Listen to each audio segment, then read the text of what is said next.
When you hear the words stained glass windows, it's likely you think of grand cathedrals and monasteries. And if you've seen stained glass, it's likely you were inside a house of worship, a church or synagogue. Humans have fashioned stained glass for thousands of years, crafting everything from lamps to cups. Yet they've become synonymous with religious sites, depicting important scenes and symbols.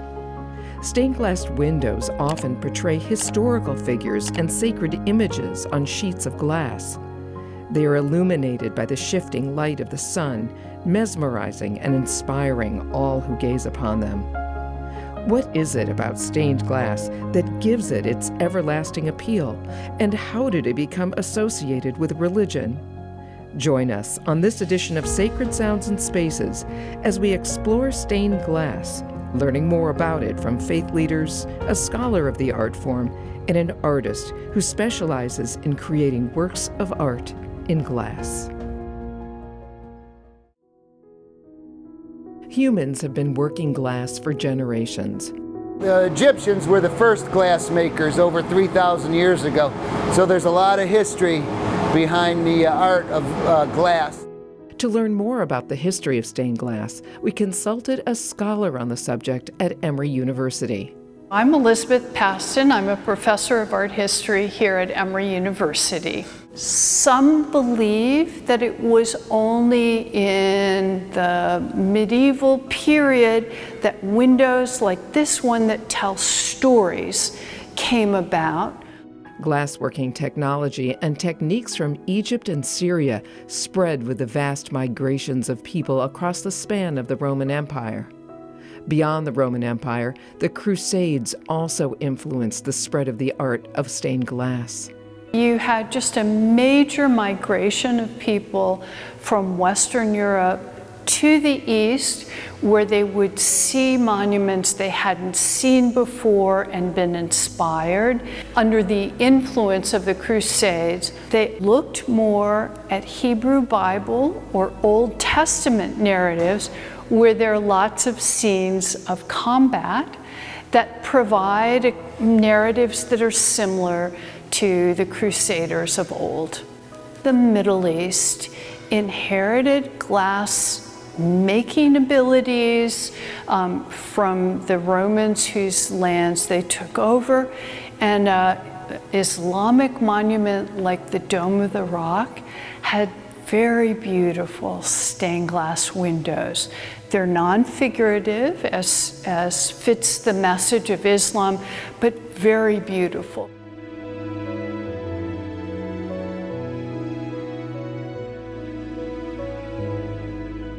As centuries passed, artistic styles of stained glass evolved.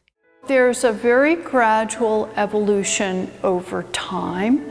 By the later 14th century, they perfected the ability to make thinner, larger pieces of glass, and that had implications for the way they could think about the styles in the window.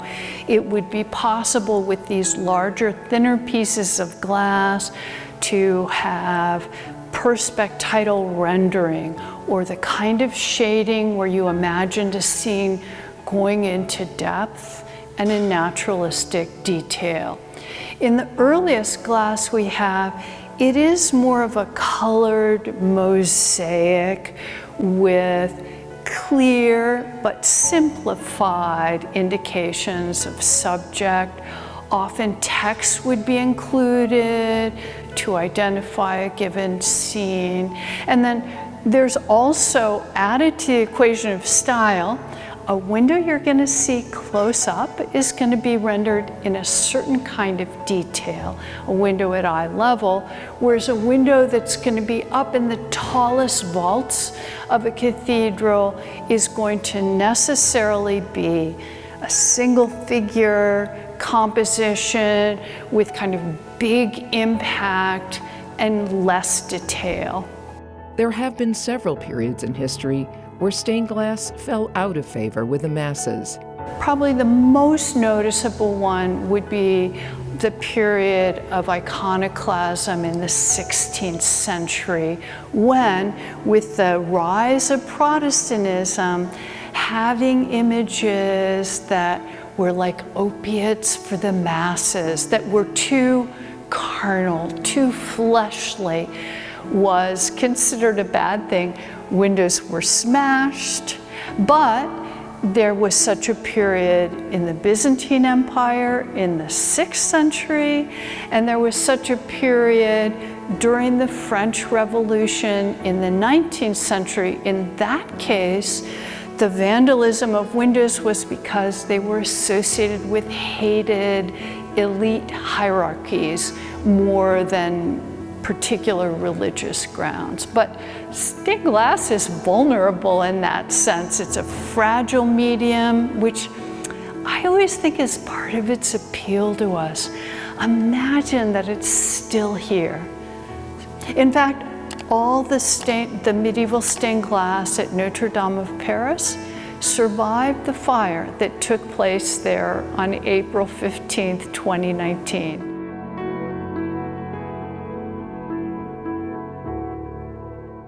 Scholars and practitioners of the art form are concerned about preserving the craft. Dale Molnar is among the artists keeping the art of stained glass alive. I'm a professional artist, and one of the mediums that I work with is glass in lots of forms, but particularly stained glass. Stained glass is the clear silica glass that has some mineral salt added to it that gives it color. So the stained glass is usually defined just as the glass that's colored. Additionally, people refer to glass that is painted with glass enamels as stained glass, but technically it's not.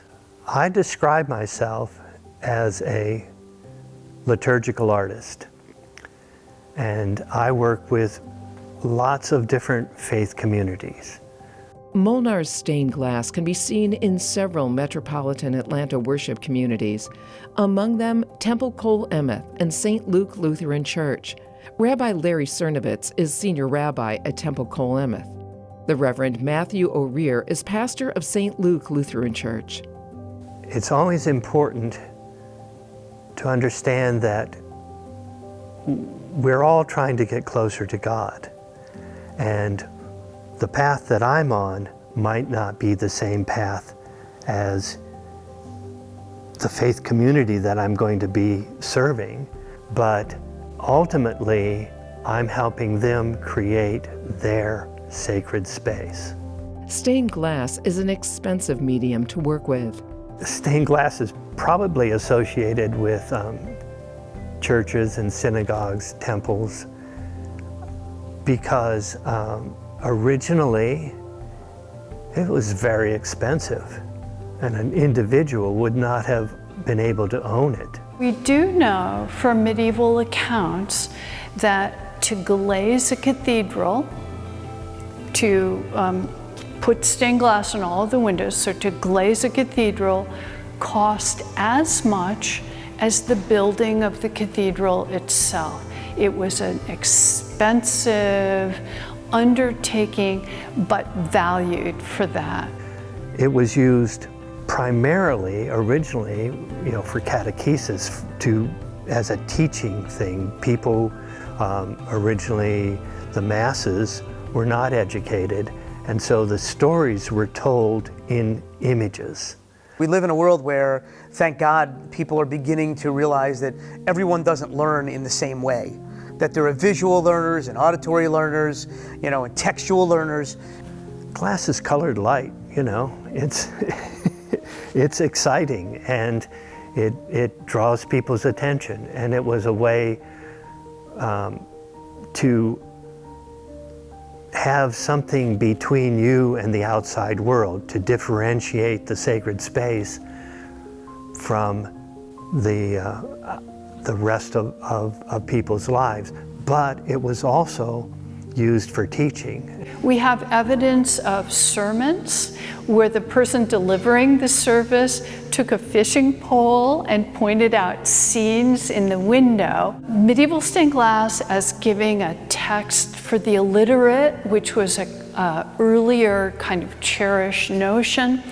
Lots of the medieval stained glass windows are so complicated in their subject matter that they don't tell you a blow-by-blow story. They don't reiterate the Bible in sequence.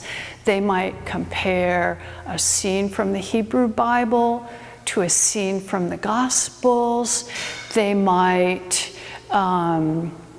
include different ways of reading the window on different axes that might require someone guiding you into the mysteries of the story that window was telling. If you go back, and this is not new in Jewish tradition, is you go back to temple times, the times of Ezra and Nehemiah, and we read about that every Monday and Thursday, they would read to the people in the marketplace. They would read the Torah. Why would they need to read Torah in the marketplace? Because by and large, the Jewish community was illiterate. And they couldn't read the Torah. They couldn't read the parchment and the scrolls that had been handed down. So that teaching would be an oral tradition. So we recognize that people learn in different ways. Folks would enter into a space, hear a priest either speaking Greek, Hebrew, or Latin, not knowing what was being said. Luther took the initiative that the faithful need to be able to read their sacred scripture in their language and translated the first Bible. But before then, the stained glass would tell the stories of the faithful, tell the stories of those in scripture, depicting things that our mind's eye can't even begin to see. When we read the text, we imagine and we visualize, which is what Dale's vision here is how do we envision what happened in the Torah? How do we bring this to life for so many? So how do we teach it? A lot of it is that when people come into the sanctuary, it almost teaches itself. And in faith communities, commissions depend on the generosity of donors and discussions about what images and messages will be included. Anytime I'm doing glass for a faith community, the first thing I have to do is listen. I have to understand what their vision is so that I can help them realize it. One of the members approached the pastor in wanting to remember her husband and offered to renovate the sanctuary. A committee was formed to figure out who are they? Who is St. Luke in this part of Atlanta? What story do they need to tell? And they landed on Hebrews 12, 1 and 2. Therefore, since we are surrounded by so great a cloud of witness, let us also lay aside every weight and challenge that clings so closely, and let us run with perseverance the race that is set before us. One of the beautiful additions that Dale did was going back into our Hebrew scripture and depicting creation in its fullness in the few panels above our entryway, allowing us as we enter in, understanding that we're a people of two scriptures, that we enter into the space through our Hebrew text and then enter into our Christian text when we enter into this room. One thing you don't see in stained glass in historic buildings, that we as a congregation that has embraced diversity for many years. We're one of the first congregations to embrace the LGBTQIA community. We're one of the first congregations to say that black and brown bodies do matter. We made sure our windows reflect the fullness of God's community. We do have black and brown bodies in our window. We do have diversity, and we do lift up the women of the Bible who shouldered much of the work. For Temple Kol Emeth, it was important that its stained glass windows showcase the story of the Jewish people and Jewish traditions. The panels also feature historic events, ranging from the biblical story of creation to the Holocaust and 9/11. Judaism has, for thousands of years, been fascinated with art. And when you go to ancient Israel, and some of the old synagogues have beautiful mosaics that are all over, and when you look at art and how art can represent the spiritual, beautiful tradition, it always inspires. My predecessor, Rabbi Steve Lebo, worked very closely with Dale and many of members of our old-time members of our synagogue. But as we looked at it, the real question was, what imagery did we want to display? You know, what do we stand for? When we look at the Torah and we look at rabbinic literature that is thousands of years old, what we're doing is we are looking at the stories, but it's not just something that happened in the past. We're continually repeating and reviewing and reinventing what the world could be. We're creating the moments as we look at the stories that are here on these stained glass windows, the story of creation, the story of Noah, and the story of Adam and Eve and Cain and Abel, and the lion laying with the lamb, and all of these are themes that Judaism has held very close because it allows us to survive and thrive from one generation to the next. And for some worship communities, certain imagery may be undesirable. We don't have graven images, which is part of the Ten Commandments. So you shall not have idols and graven images. You won't see a picture of God. You won't see, because that's not what we do. You walk in many historic churches and the figures are white. The reality is, Jesus was a first-century Palestinian Jewish man. The importance of the stained glass in our crucifixion scene here is depicting who Jesus was, a brown body, and to remind people that Jesus is not white, and that brown and black bodies are beautiful and part of this great cloud. Dale Molnar often tries to incorporate small hidden details in the stained glass panels, often at the request of the donors. Several of the donors wanted not to interfere with the thematic imagery, but wanted to personalize the window if possible. Dale put a lot of effort into the windows and making them special, and adding those little carrots that you wouldn't normally see. One of the artistic things he did was in the window of Mary Magdalene, the first witness of the resurrection. Dale chose in her depiction to put a necklace on her, and then realizing it was a little flashy, and wanted to actually pull to who Mary was as a faithful disciple and the first witness of the resurrection. We still have the panel that if you hold up, you can see the necklace in there. There are all sorts of small hidden things in those panels. This particular family, the nickname for their son was Turtle. So of the creatures of the sea, we added the turtle. This particular family had a candlestick from two different sets of grandparents, and so they're mismatched.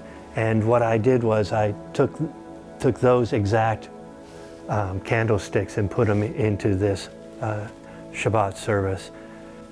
This particular donor, the children were represented, the two girls as butterflies and the other butterfly as part of the animals in the peaceable kingdom, so that this was actually personalized for the donor of this window without obscuring the basic imagery and theme of the window.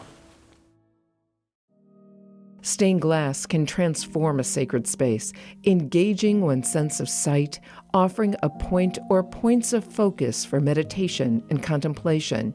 I do associate a beautiful space with a sacred space. I want it to be light-filled. I want color to be a part of it. I want it to in some way be sheltered, protected, so it's quiet. These windows are the windows to our faith. We see ourselves in the windows.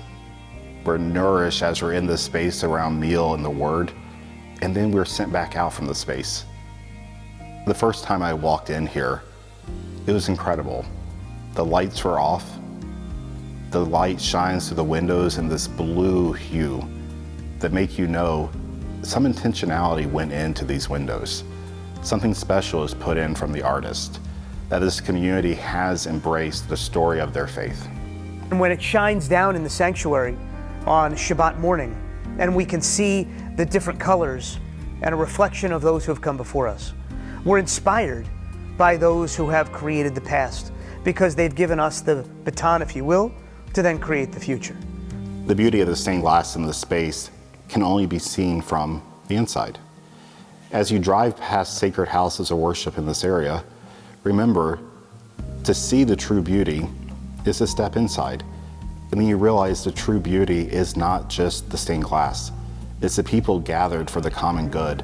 The people gathered for something more than themselves. The people gathered to know that they are important in being called into a world. You're drawn to that light that pulls you to that holiest place.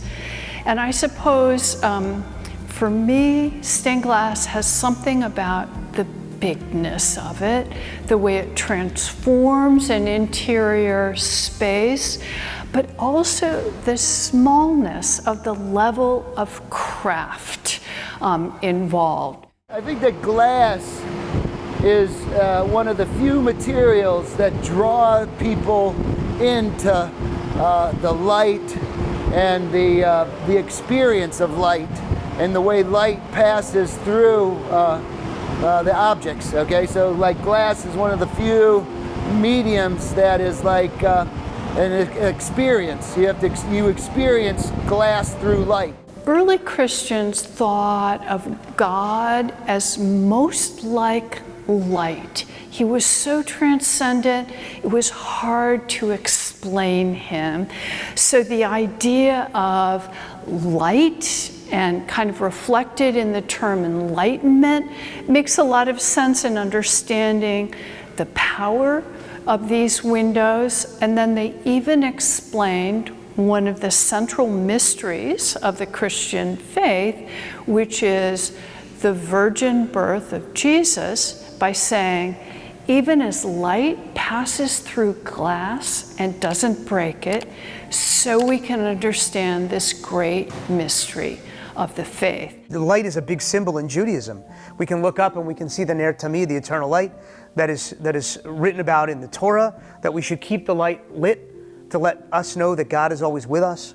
It's the Shabbat candles that allows our tradition to understand that creation had to stop on the sixth day to allow God to rest, and therefore us to as well on the seventh day of Shabbat. We have the Havdalah candle that ends Shabbat, that allows us to take that into the next week with God's light, with the presence of God in our lives. Light is a really important piece because Judaism has always recognized the opposite, the darkness in the world, and the symbolism of the challenging moments. So it's the good and evil, the light and darkness that please God in our world, that goodness will prevail, and we do God's work as we bring light into those communities that are feeling darkness in our world. The combinations of color and imagery created in glass, at once stimulating and soothing and spiritually uplifting. There doesn't ever seem to have been a consistent color symbolism. You might prefer blue because the cobalt used to make blue pigments and paintings was very expensive, second only to gold. So you might have a holy figure like Mary in blue, or you might have sacred elements in a yellow gold in glass, recalling gold implements like the cross and vessels of the service of the Eucharist. But often it seems more about color harmonies, so that the window never kind of clumps in one color, but there's a balance of color throughout the window. When you look around the stained glass windows, every one has a biblical story, a biblical image, but there's much more there. Stained glass, painting, mosaics are all an artist's representation. There's no pictures of Jesus. There's no pictures of Moses or Mother Mary. These are all artist representations. There's so much that goes back in history, and I think really that art is, as we talk about beauty is in the eyes of the beholder, is that art has been a part of Jewish history for thousands of years. It's just a question of who's doing it and who brings it to life. it's not just the biblical story, but in every one of these stained glass windows is our story too. We just have to find it. We have to identify where in our lives are we. You know, when there are challenging relationships that we're struggling with in our life, we look at the lion and the lamb that are laying peacefully together. How do we get there? How do we reduce pain and chaos and strife and struggle in our world? You know, what are the imagery, what are the timeless lessons that Judaism has to teach? And each of those are all over these stained glass windows. So all of these windows, they're designed to inspire people in their own lives, to get up and do something. The beauty of the stained glass in the space, in the way the faces are designed, it allows our mind to wander, for us to create our own image, for us to make these our icons, our windows of faith, where we can see what the story was like in our own mind. What I hope they get is that every time they look at it, they see themselves reflected in these windows and the stories of our tradition. Because ultimately, this is their story too. And if we don't embrace the story, if we don't own the story, and if we don't live the story, then it becomes irrelevant.